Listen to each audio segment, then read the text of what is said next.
Good morning सगळ्यांना. आज मी लवकर उठले, सकाळी व्यायाम केला, नाश्ता केला आणि वरती रियाजासाठी येऊन बसले होते. आणि मला 2 गाणी पण सेट करायची होती, जे की मला माझ्या यूट्यूबवर, इन्स्टावर, फेसबुकवर अपलोड करायचे. बरेच दिवस मी काहीच केलं नाहीये कारण माझ्याकडे इक्विपमेंट्स नव्हते आणि आता मी ते रिपेअर करून घेतले आणि आता करायला सुरुवात करणार आहे. तर हे कावळे दिसतात, हे ना भावनगरी खायला आलेले आहेत.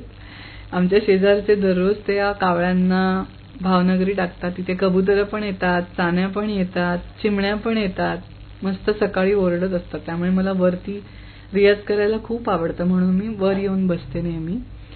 तर मला तुमच्यासोबत श्री स्वामी समर्थांचा अनुभव शेअर करायचा आहे.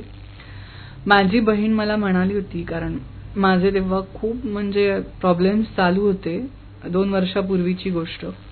तर ती मला म्हणाली होती की स्वामींचं करून बघ, त्यांची भक्ती करून बघ. श्री स्वामी समर्थ चरित्र सारामृत जे आहे त्याच्यामध्ये 21 अध्याय आहेत, ते पुस्तक तू वाच, रोज 1 अध्याय वाच, तुला बरं वाटेल.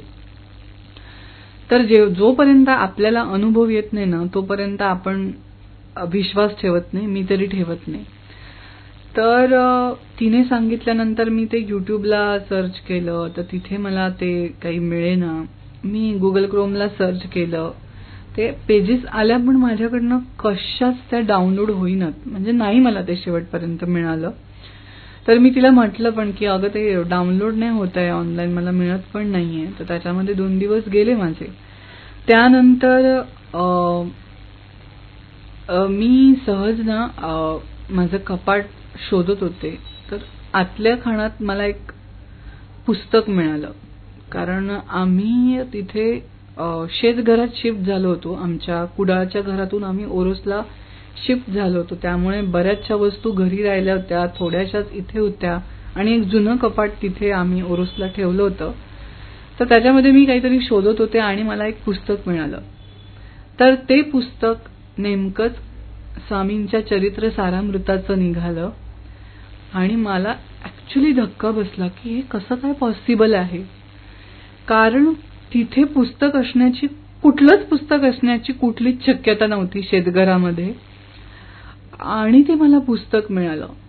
तरी पण मी ऍक्च्युली त्यानंतर वाचायला सुरुवात केली नाही ते.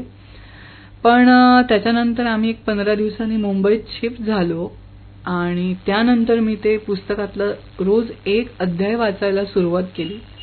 त्यांच्या लीला आहेत त्याच्यामध्ये, त्यांच्या गोष्टी आहेत काही.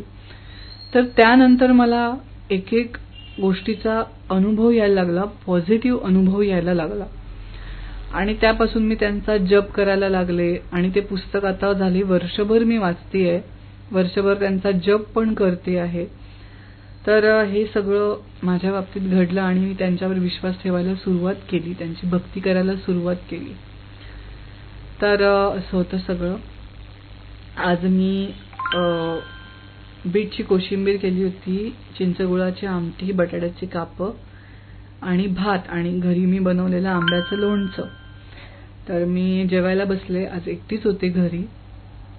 तर जेवून मला गोरेगावला जायचं होतं. पाऊस ऍक्च्युली खूप होता, पण काम महत्वाचं होतं, त्यामुळे विवेक घरी आल्यानंतर आम्ही 2 जण गोरेगावला गेलो.